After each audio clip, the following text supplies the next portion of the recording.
Hi everyone. Today's video is going to deal with how to come up with the equation for a quadratic function. Specifically, the most important part of coming up with the equation is coming up with a value for a. Now, this is going to deal with how to come up with a value of a either from a graph or just from written information. Now, the first thing you're going to want to decide is, am I going to come up with a function equation in vertex form or from factored form?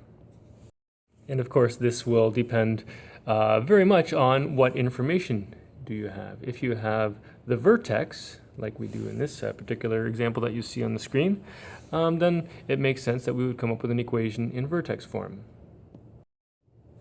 But of course, if the graph or the information that we're given describes or shows a couple of nice x-intercepts, then we would probably want to start with factored form because that's what factored form is best for. But regardless of which form you decide to go, you need to know one other point that is on your graph, or one other point that your parabola goes through, or one other point that belongs to the function. So you need to know the vertex and another point, or you need to know two x-intercepts and one other point. And of course, if you knew something, both the vertex and the x-intercepts, then you could say, well, I'm going to start in vertex and then use one of my x-intercepts as the other point. Or you could say, I'm going to start in factored form and use the vertex as my one other point. So, for the graph that I'm showing here, I obviously know the vertex here. These x-intercepts don't look actually like really great intercepts. So for sure, I'm going to start finding a by saying, I know that this parabola is of the form y equals a x minus h squared plus k. Now, previously in this class, we've kind of eyeballed this thing and compared the curve and said, okay, does it go 1, 1, does it go 2, 4, etc. And a lot of times we can figure out a from that. But the thing is, a could be anything, right? And it definitely does not have to be a nice whole number like 2 or 3 or negative 4 or something like that. In fact, this one doesn't work out so well, even if you were to try and figure it out. And so we're going to use the technique that's we've kind of started with here. So we're going to start from vertex form, and step number 1 is going to be, of course, put in everything you know about this thing with regards to its vertex. So we know the vertex here is the vertex at negative 5, 9. So we're going to fill that information in. We know that this is x minus, plus 5, right? The sign always changes for the x value of the vertex, and there we have the plus 9, the other part of the vertex coordinate. And here is where the one other point comes in, because we are going to sub in the other point. In this case, it's marked out for us as negative 9, negative 3. And here we go. We're going to sub it in. That means we're going to sub in negative 9 for the x and the negative 3 for the y. Leave in all the other things that were already there. And away we go. We're down to an equation that has only numbers in it except for a, so we're going to solve this thing for a, which means probably that everything that's on this side along with a has to move. And so we have to look at this and kind of say, okay, well, how are we going to work this out? First, we'll probably simplify this expression, and then we'll start moving things. So here we go. We got negative 3 equals a. Negative 9 plus 5 is negative 4 squared plus 9. And that negative 4 squared is 16, right? Whether we write it as 16a or we write it as a16, same thing. This is how we would usually write it. Plus 9, we're going to subtract that 9 from both sides, and we get negative 12 equals 16 over a. Divide both sides by 16, and we get that a equals, in lowest terms, negative 3 over 4. So therefore our function equation is y equals, and we're going to use all the information that we started with. This form right here, it's just we know all this is the same, but now we know a. So when we fill it in, we got y equals negative 3 over 4.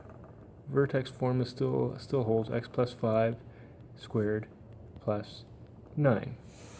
And you'll notice that the algebra spit out that this is a negative a value, and indeed we know that that corresponds to a parabola that opens downwards. Okay, so this thing is actually not stretched, it's actually compressed a little bit, right? Because this is an a value less than 1. A value is greater than 1, stretch it vertically, make it look a little skinnier. This one is less than 1, so this one's actually compressed just a little bit by a factor of 3/4.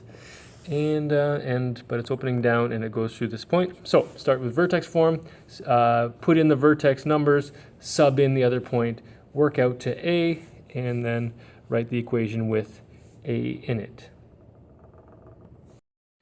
Here we have another example, and unlike the first one where we could see the vertex, this one we can't see the vertex. In fact, we can't see this one at all. It's just written out as a question.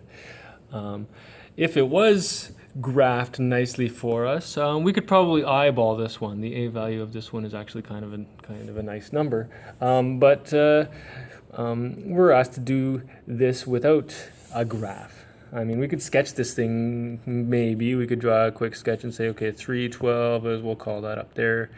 And it's got x-intercepts at -5 and +1. And we find that this thing can't possibly exist. Well, no, wait a second. Of course it exists. I was thinking for a second that 312 was the vertex, but it does not mean that at all. It says it just goes through 312. So I could think, well, maybe if I shaped something that went maybe like this, that would be my parabola. So here, this might be the shape that we're looking for. Now, again, not really helpful if we want to know what the equation is. At least the graph isn't particularly helpful in finding the a value. So what are we going to do? Well, because we don't have the vertex and we do have the x-intercepts, I think we're going to start this guy in factored form, right? Y equals a x minus r and x minus s. And right off the bat, we can fill in what we know about the x-intercepts. If they're at -5 and 1, we know for sure that this function equation must have the form x plus 5 and x minus 1, right? The signs are the opposite in the factored form than they are as the actual intercepts. Well, same deal. We're going to sub in another point. If we have one, we need one, and we have one. Sub in 312. So 12 goes in for y, a, we don't know. 3 goes in for x. And we have another x, so same thing, 3 goes in there. Now, please don't, as you're trying to figure out a, please don't FOIL this, right? Just do BEDMAS. So here we go, solving for a. 12 equals a, and this is 8, and this is 2. And let's see, 12 equals, that's 16, a, and I think we've seen this fraction before. I thought this was going to work out to a whole number, but evidently not. Looks like a in lowest terms must be 3/4. So therefore, the function equation is, again, same exact form that I started with, only with a filled in. And we get that it's equal to y equals, a value is 3/4, x plus 5, x minus 1.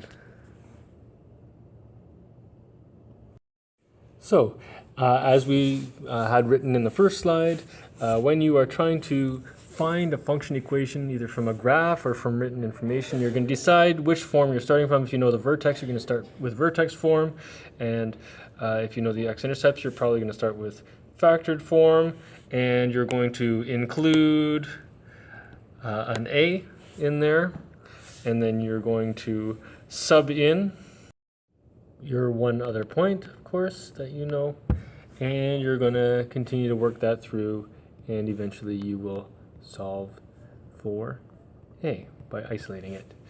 And all that will be left to be done when you're done that is to write your equation, and you will be finished. All right? And that's all there is to it.